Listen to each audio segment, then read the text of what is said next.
Hello বন্ধুরা, আশা করি খুব ভালো আছেন। আমিও ভালো আছি। এই কদিন প্রচণ্ড গরম রোদ ছিল, তো এই যে রাতে শুরু হয়েছে বৃষ্টি। তো বৃষ্টিটা ভালোই, ঠান্ডা আবহাওয়া, কারণ এই কয়দিন অতিষ্ঠ হয়ে গেছিলো আমাদের জীবনটা গরম এবং রোদের কারণে। আর এই সময় সবাই ধান লাগায়, অথচ বৃষ্টি নাই।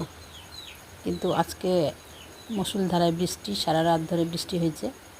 এতে গ্রামের কৃষকরা ধান লাগাবে এবং জমি চাষ করা শুরু করে দিবে। বৃষ্টি না হওয়াতে ধান লাগাতে পারছিল না। তো আজকে খুব সুন্দর বৃষ্টি হলো সারা রাত ধরে, তো খুব ভালো লাগলো। জানি না আপনাদের অবস্থা কীরকম, আপনাদের দিকে আবহাওয়া কীরকম। আমাদের দিকে আজকের জন্য খুব ভালো। দেখেন কত বৃষ্টি, খুব ভালো লাগছে বৃষ্টির কারণে। ঠিক আছে, দেখা হবে নেক্সট ভিডিওতে।